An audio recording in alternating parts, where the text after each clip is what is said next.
last, at long last, seeing as Chaz or Chop is falling apart, as every communist nation tends to do, we are seeing backsliding from the mainstream media in support of the BLM movement, the Black Lives Matter movement, that at long last they're thinking, maybe this isn't such a worthy cause.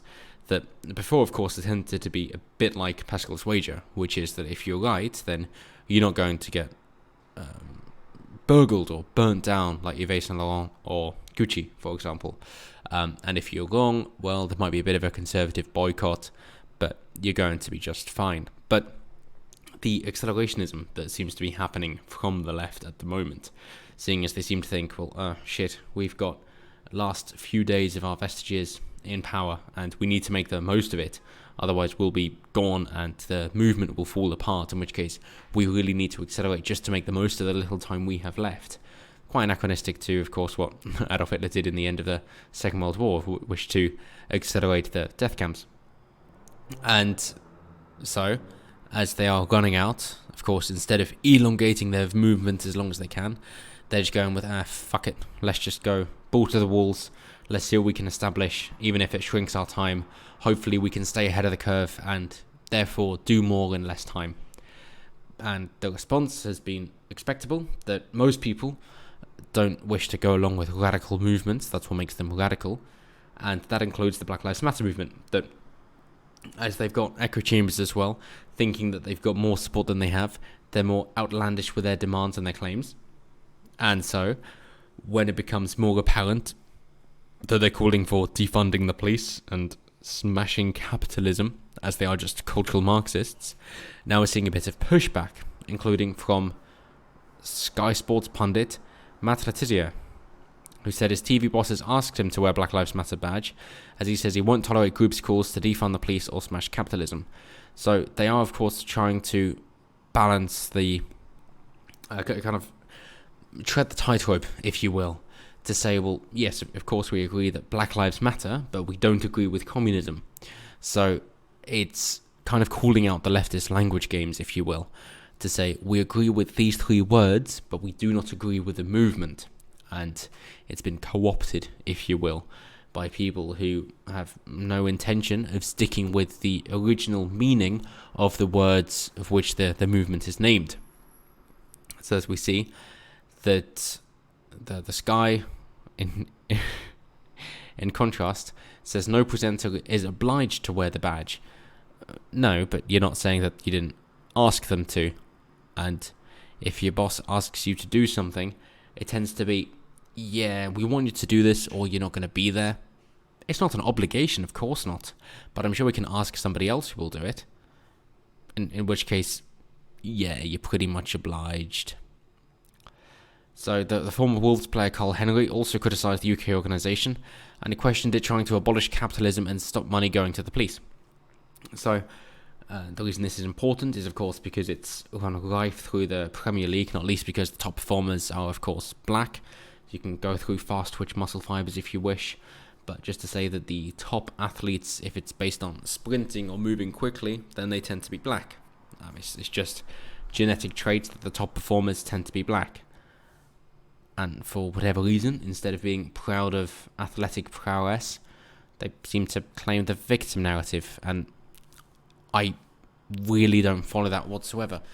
But in other good news, the UK military, and we'll try and stick with the good news here, has finally banned their soldiers from taking the knee in solidarity with Black Lives Matter protests, as the commander said it was too political, because of course it is. And if you're defunding the police, the idea is not just the police, but of course it is no borders, and who is there to protect the borders? Well, that is the army, in which case the army is next. So I understand the idea of support to say that Black Lives Matter, and yes, of course, Black Lives Matter. That's not the argument here whatsoever. The argument here is about systemic racism, which does not exist against blacks in the UK or the US. It simply doesn't.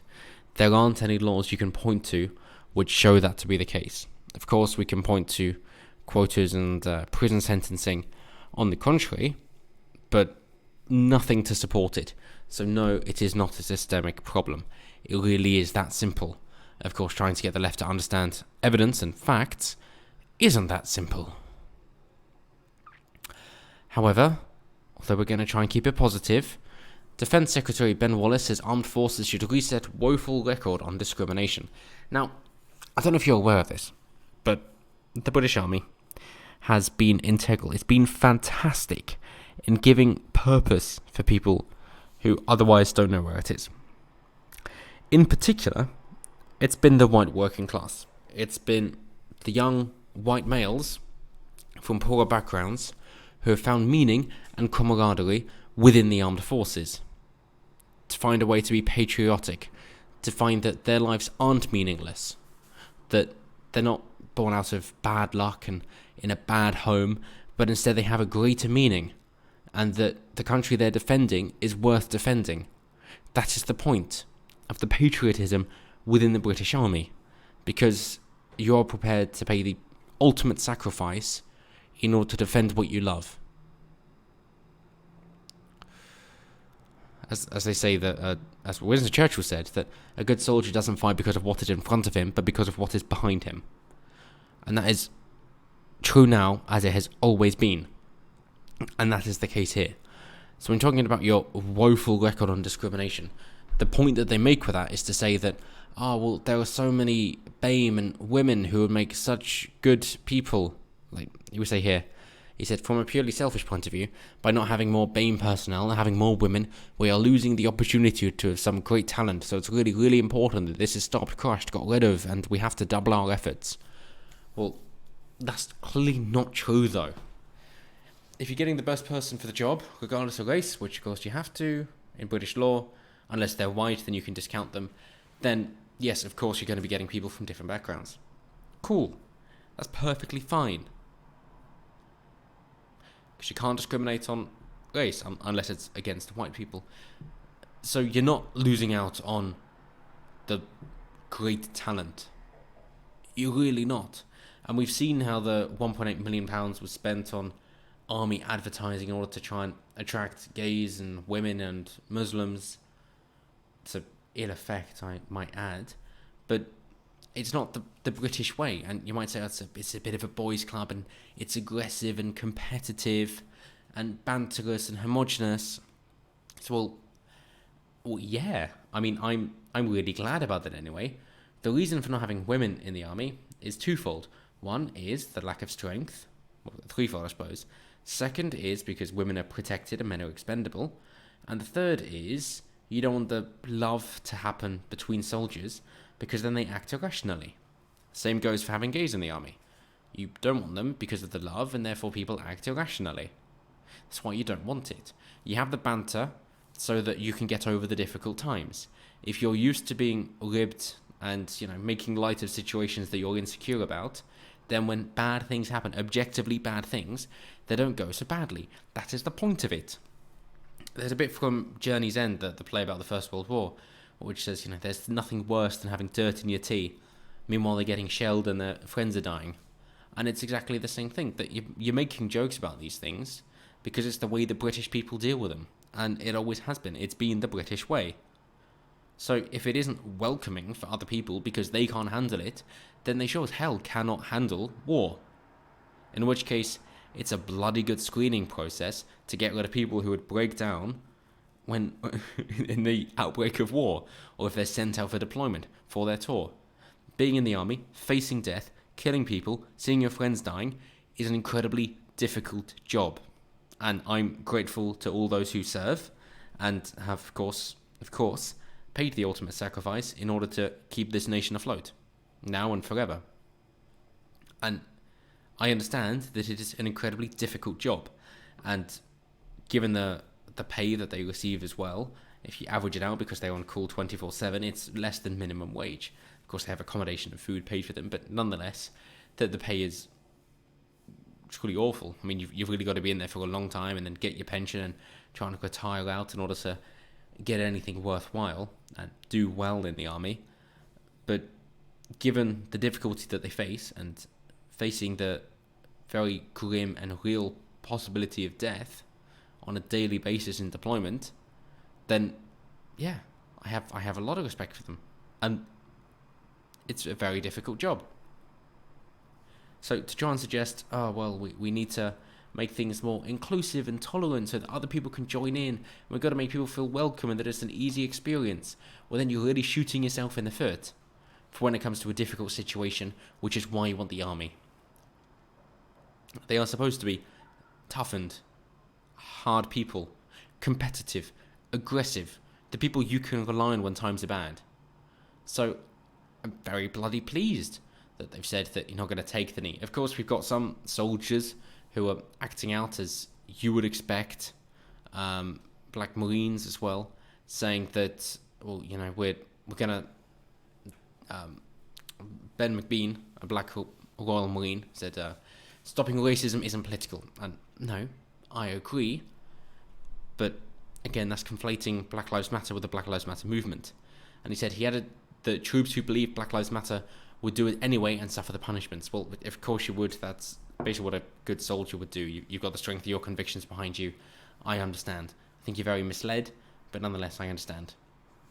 And of course, this comes on the back of police as well, kneeling in front of the rioters. I mean, is that going to stop the rioters and the angry mobs? No, of course it isn't. Is it going to do anything to help? No, of course it isn't. Is it just going to empower them and encourage them to do more? Well, yes, it is going to do that.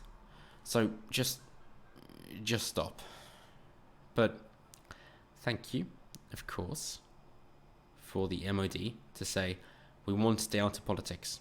If it's a left-wing government, a right-wing government, somewhere in the middle, whatever it may be, we are loyal to the Queen.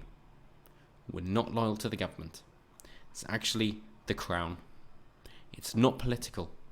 It is expressly apolitical.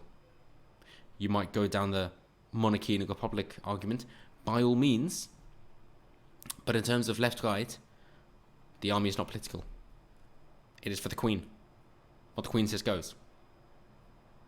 You pledge allegiance to the crown when joining the army.